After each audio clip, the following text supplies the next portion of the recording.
საქართველოში არსებულ პოლიტიკურ ვითარებას კიდევ ერთ საერთაშორისო პლატფორმაზე განიხილავენ. პრემიერ ირაკლი კობახიძე ალბანეთში გაემგზავრა, დაგეგმილია მონაწილეობა ევროპული გაერთიანების სამიტში და თემატურ დისკუსიაში ჩართვა, რომელიც ევროპულ უსაფრთხოებას შეეხება. მთავრობის მეთაური არც ევროპელ ლიდერებთან შეხვედრებსა და არაფორმალური ფორმატების გამოყენებას გამორიცხავს, რის საშუალებასაც სამიტის ფორმატი იძლევა.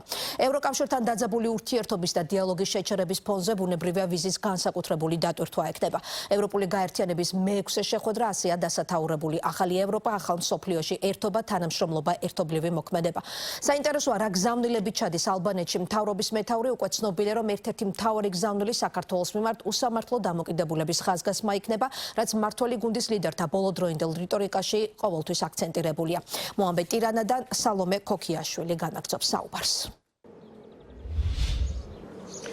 ტირანა პირველი ბალკანური დედაქალაქია, რომელიც ევროპის პოლიტიკური გაერთიანების სამიტს მასპინძლობს. რიგით მე-6 სამიტზე 47 უმაღლესი თანამდებობის პირი ამჯერად სწორედ ალბანეთის დედაქალაქში შეიკრიბება და ტრადიციულად ევროპის პოლიტიკური გაერთიანების სამიტზე წარმოდგენილნი იქნებიან როგორც ევროპული სახელმწიფოების, ევროკავშირის წევრი სახელმწიფოების პირველი პირები, ისე პარტნიორი ქვეყნების უმაღლესი თანამდებობის პირები. ტრადიციულად ამ სამიტზეც ევროკავშირს როგორც ინსტიტუციას წარმოადგენენ ევროკომისიის პრეზიდენტი ურსულა ფონ დერ ლაიანი და ევროპული საბჭოს პრეზიდენტი ანტონიო კოშტა და ევროსაბჭოს პრეზიდენტი ალან ბერსაც იქნება სტუმართა სიაში ალბანეთში. რაც შეეხება უკვე თავად განსახილველ საკითხებს წელს, სამიტი არის ორიენტირებული ძირითადად ევროპის გარდაქმნაზე, მაგალითად საერთაშორისო მედია წერს, რომ ახლა ეს სამიტი იმართება ევროპისთვის გარდამტეხ მომენტში, ვინაიდან ამ კონტინენტზე არსებობს ძალიან ბევრი გამოწვევა და უნდა ვთქვათ, რომ ეს იქნება სწორედ ერთ-ერთი მთავარი მიმართულება. მათ შორის, რა თქმა უნდა, აქცენტი დარჩება უკრაინაში მიმდინარე ომზეც, რომლის დასრულებაც ამ დრომდე ვერ ხერხდება. გარდა ძირითადი ნაწილისა იქნება პანელური დისკუსიები და თემატური დისკუსიები. სამით ძირითადი დისკუსია გაიმართება ამ სამიტის ფარგლებში წელს ალბანეთში. პირველი ორიენტირებული იქნება ევროპის თავდაცვის უნარიანობის გაზრდაზე და ასევე გარე საფრთხეების თავიდან ნარიდებაზე, გარე ჩარევების თავიდან ნარიდებაზე. მეორე თემატური დისკუსია ფოკუსირდება ეკონომიკურ გაძლიერებაზე, ხოლო მესამე დიდწილად მიეძღვნება მიგრაციას და ამ თვალსაზრისით არსებულ პრობლემებს. თუმცა ყველაზე საინტერესო, როგორც წესი ასეთი სამიტების დროს არის ხოლმე ნაკლებად ფორმალური ნაწილი, რომელიც აქ ჩამოსულ ლიდერებს სამიტის ფორმატში შეკრებილ უმაღლესი თანამდებობის პირებს აძლევს ხოლმე ორმხრივი შეხვედრების გამართვის საშუალებას. რა თქმა უნდა, სულ ცოტა ხანში უკვე ალბანეთში იქნება ქართული დელეგაციაც, რომელსაც ტრადიციულად პრემიერ-მინისტრი უხელმძღვანელებს. ირაკლი კობახიძეს ორმხრივი შეხვედრები აქვს დაგეგმილი, როგორც ჩვენ ვიცით, რაც შეეხება მის აქცენტებს თუ რა აქცენტებით წარდგება იგი აქ შეკრებილი უმაღლესი თანამდებობის პირების, მისი კოლეგების, ევროპელი კოლეგების წინაშე, როგორც პრემიერ-მინისტრი ამბობს, ქართული დელეგაცია და პირადად ის ამ სამიტსაც გამოიყენებენ იმისათვის, რომ ისაუბრონ საქართველოს ინტერესებზე, საქართველოს საგარეო საფრთხეებსა თუ ეროვნულ ამოცანებზე. ეს მნიშვნელოვანი ფორმატია, რომელიც საფრანგეთის პრეზიდენტის ინიციატივით დაინერგა და აგერ უკვე ტირანა მასპინძლობს შემდეგ შეხვედრას.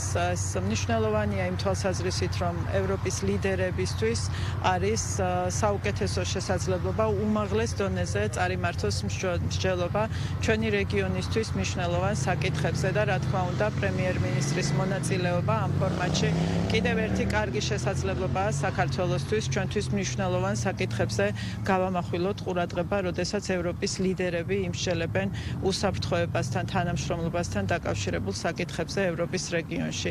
რა თქმა უნდა, ფორმატში მონაწილეობა ჩვენ ყოველთვის ვიღებთ მონაწილეობას ამ ფორმატში და ტირანაშიც საქართველო მოწვეულია და მიიღებს აქტიურ მონაწილეობას იმ დისკუსიებში, რომელიც გაიმართება ამ შეხვედრების ფარგლებში.